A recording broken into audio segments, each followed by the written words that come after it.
When it comes to U.S. energy independence, the issue can be complex, with multiple factors driving policy. There's domestic politics at play, but there's also a huge element of foreign governments posturing and positioning, because oil is an international commodity. Here to offer some perspective on this is Ohio Congressman Bill Johnson. Congressman Bill Johnson, thank you so much for joining us on the Capitol Report. Good to be with you this morning. Thank you. Now, Congressman, in a press release yesterday, you charged that when it comes to Russia, the actual Russian interference is against the United States is when it comes to energy. If you could, tell us what you mean by that.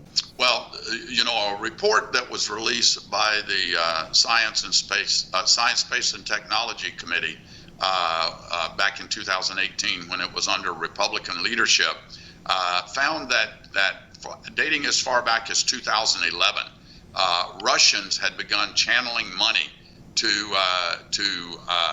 activist groups throughout Europe to force getting away from fossil fuels. For example, France banned hydraulic fracturing for natural gas in 2011. Bulgaria did the same thing in 2012. The Netherlands in 2015. Germany did it in 2015. And the UK did it in 2019, all the while becoming more and more dependent on the Russians for their energy resources, natural gas. It is. There's also evidence in that report that the Russians have done the same thing here in America, funding activist organizations that have tried to impact and influence American energy policy. And you see it playing out today in the Biden administration, trying to bring us to a point where we can't harvest our natural resources of oil and gas and coal and even nuclear. I mean, there's moves to shut down nuclear energy here in our country. Now, Congressman, you touched upon it there when you mentioned these activist groups. I think a lot of people, don't realize that the green energy lobby is real and big, because it comes across as a very noble cause to save the environment, which we all want to do. But when money is involved, things change. So how big is this green energy lobby in Washington? Well, it is big. How big the Russian influence is, that remains to be seen, and that's exactly what we need to find out. The evidence that I've seen says that Russia spent over $90 million, the equivalent of $90 million, funding those activist groups in Europe to accomplish what they did there. So we need to dig into this and find out if they've been channeling that money to green energy activist groups here in America. Look, I'm a farm boy. I believe that we need to keep the air clean, the water clean, the land clean. I'm all about protecting our environment because that's how we grow our food, and we've got to be able to feed our people. But you can't throw the baby out with the bathwater. Fossil fuels have raised more people out of poverty across the globe than any other energy source on the planet. And America has done more to reduce carbon emissions and to address climate change than any other nation on the planet. And to ruin our economy and allow Russians to interfere with our energy policy is appalling to me. And we need to get to the bottom of it. Now, Congressman, in Los Angeles, we're seeing $7 per gallon. Where does this all end? And do you see a breaking point where the Democrats get on board with drilling and fracking in the U.S.? And does this become a political liability for them? Well, I suspect it has been probably 4 decades, maybe even more, since Joe Biden ever filled up his gas at the gas pump himself. I suspect that is true. So I think it's going to take colleagues, both in the House and the Senate, who have to go home and face their family, have to face their communities, have to face their businesses, their constituents who are paying these outrageous gas prices. And I think you're going to begin to see the Biden administration coming under increasing pressure to wait a minute. We were energy independent just a few short months ago. Under the previous administration, we were producing 13 million barrels of oil per day. The Biden administration could do some things today to turn this around. Congressman Bill Johnson, thank you. Thank you. 5 Democratic governors are asking lawmakers to suspend the federal gas tax for the rest of 2022. Governors from Pennsylvania, Michigan, Colorado, New Mexico, and Wisconsin are responding to skyrocketing gas prices. In a joint letter, they're urging Congress to pass the Gas Prices Relief Act. The act would authorize the U.S. Treasury to transfer money to the Highway Trust Fund, which normally collects money at the pump via a gas tax. The alleviation of the tax would help households grapple with increased gas prices while they pay for other necessary daily expenses. Idaho is a state rich in natural resources, and the people from that state understand the importance of extracting those resources in a responsible way. Congressman Russ Fulcher is one of Idaho's 2 members of the House of Representatives. We sat down with him earlier to discuss. Congressman Russ Fulcher, thank you so much for joining us on the Capitol Report. My pleasure. Now, Congressman, I want to ask you, there's been a lot of spin lately in the news coming, from all different places. One of those things is the talk of 9,000 federal permits that have been waiting for, federal land to drill on. Can you parse through this and tell us exactly what that means and put it into context? I guess that's what you say when you're looking for an answer to why you're shutting down your own production of oil and authorizing the purchase from your enemies, because there's really no truth to it.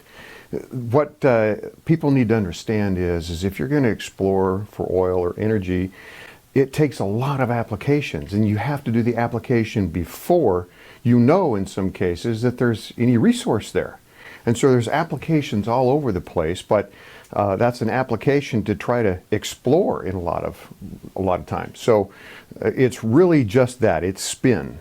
It's not the truth. It's not accurate in terms of what it sounds like. That's just a way for people to try to explain, it's their fault, not our fault.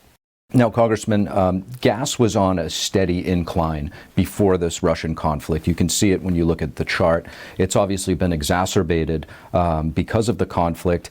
Yesterday, President Biden has banned Russian oil. Is this a step in the right direction, or what needs to still be done? Definitely a step in the right direction, but I do want to point out he went kicking and screaming on that. He did not want to do it.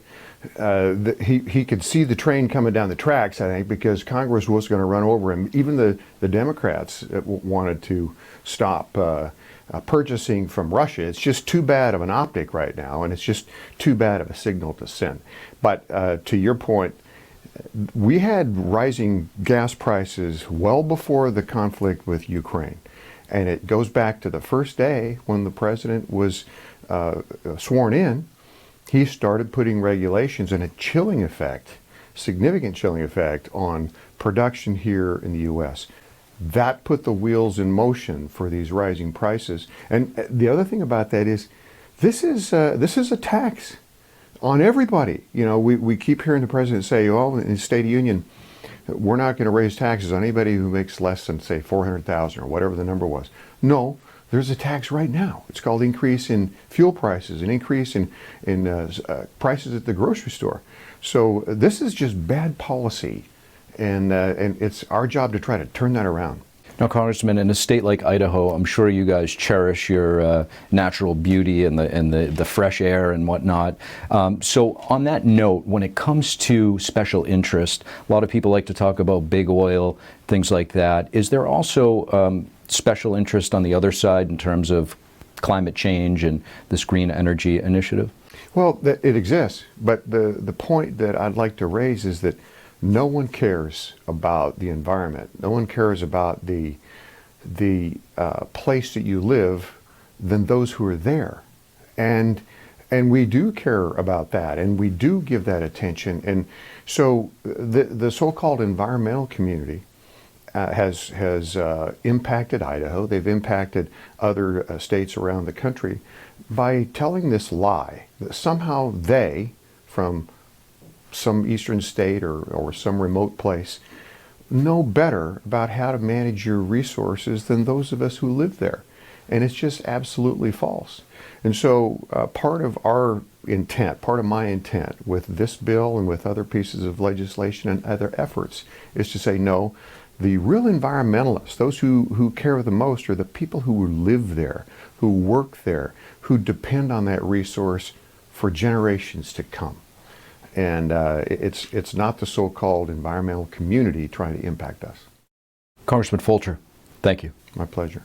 And President Biden today signed an executive order detailing the first ever federal guidance on cryptocurrency. The move signals the legitimacy of the digital asset as a form of currency. Biden's order asks government agencies to take steps toward understanding the risks of crypto and capturing its potential. Key government agencies named in the executive order include the Treasury and the Commerce Departments. The agencies will present policy recommendations that mitigate the risk of and take advantage of digital assets. The White House says the resulting policy will promote the U.S. as a world leader of technology and economic competition. However, some argue that this move has been made to subject cryptocurrencies to more federal regulation. Bitcoin was up 8% earlier on the day upon the news. On Tuesday, cybersecurity company Mandiant revealed that Chinese hackers working for the Chinese Communist Party compromised networks of 6 state governments in the United States last year. According to Mandiant's website, a state-sponsored espionage group used vulnerable internet-facing web applications as their initial foothold into networks. The Chinese Communist Party-affiliated group targets both public and private organizations. Did Amazon lie to Congress? That's what House lawmakers are saying, and now they want the Justice Department to investigate. In a letter to the Attorney General on Wednesday, members of the House Judiciary Committee say a senior executive lied about how the company used the data it collects from third-party sellers. These lawmakers spent much of 2019 and 2020 probing Amazon for possible antitrust violations. Amazon claims it doesn't use data from third-party sellers to figure out how to make its competing products. But according to this letter, lawmakers don't buy it. Amazon hasn't responded yet. Amazon owns the Washington Post, one of D.C.'s most notable publications reporting on politics.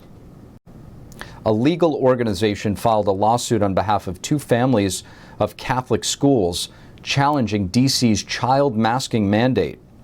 Alliance Defending Freedom attorneys argued that on February 14, 2022, Mayor Muriel Bowser announced that she would lift her mandate to wear masks indoors in Washington, D.C., such as crowded bars, restaurants, concert halls, and sports venues, which are attended by thousands of people. And yet the children who attend Catholic schools in the district must continue to wear masks in their classrooms throughout the day. The attorneys said that it's unequal treatment for Catholic schools. Currently, masks are still required indoors at all D.C. public schools for students, staff, and visitors.